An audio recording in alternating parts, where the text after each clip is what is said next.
কালো জাম মিষ্টির রেসিপি নিয়ে চলে আসলাম। কালো জাম বানাতে বানাতে যে কখন এটা পটল জাম হয়ে গেল বুঝতেই পারিনি। আসসালামু আলাইকুম, সবাই কেমন আছো?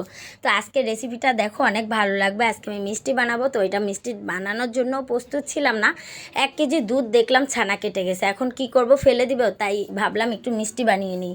তো এই যে ছানাটা আমি সুন্দর করে হাত দিয়ে মথে নিয়েছি, দেখো বাটিতে রেখে দিয়েছি। এখন একটা বড় বাটিতে আমি নিয়ে নিয়েছি 1.5 চামচ পাউডার দুধ, তারপর 1.5 চামচ আটা, তারপর ঘি, তারপর বেকিং পাউডার, আর দিয়ে দিয়েছিলাম একটু সামান্য চিনি পরিমাণ মতো দিয়ে সুন্দর করে ঘিয়ের সাথে আটাটা ভালো করে মেখে নিচ্ছি। এটা খুব ভালো করে মাখতে হবে, একটু সময় নিয়ে মাখতে হবে। তারপর গুঁড়া দুধটাও মেখে নিয়েছি। এখন ছানাটা দিয়ে সবগুলো একসাথে মিশ্রণ ভালো করে একটা পারফেক্ট ডো বানিয়ে নিব। তো এই যে আমি সুন্দর করে করতেছি। তো আমার এটা ডোটা বানাতে একটু দুধ ব্যবহার করেছি, তো দুধটা দিয়ে সুন্দর করে আবার ভালো করে মথে নিচ্ছি।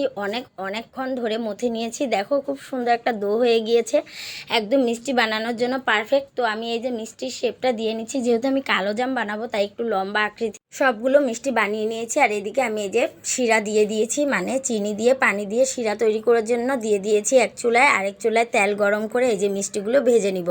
তো আমি এখানে মিষ্টিগুলো ভেজে নিচ্ছি। আর যেহেতু কালো জাম করব তাই সম্পূর্ণ ভালো করে ভেজে নিতে হবে। চুলার আঁচটা কিন্তু অল্প ছিল।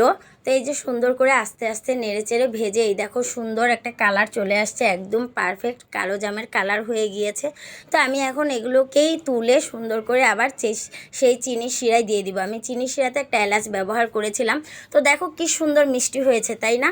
কিন্তু মিষ্টিগুলো চিনির শিরায় দেওয়ার সাথে সাথে না এই দেখো পটলের মতো হয়ে গেছে। কিন্তু কেন যে এরকমটা হলো বুঝতেই পারিনি। আমার এত শখ করে বানানো এত সুন্দর মিষ্টিগুলো এরকম ফুললো, বাট চিনির শিরায় যে এরকম চুপসে যাবে বুঝতেও পারিনি। তো শেষটার জন্য আমি মোটেও প্রস্তুত ছিলাম না। তারপরও মিষ্টিগুলো কিন্তু খেতে অসাধারণ মজার ছিল।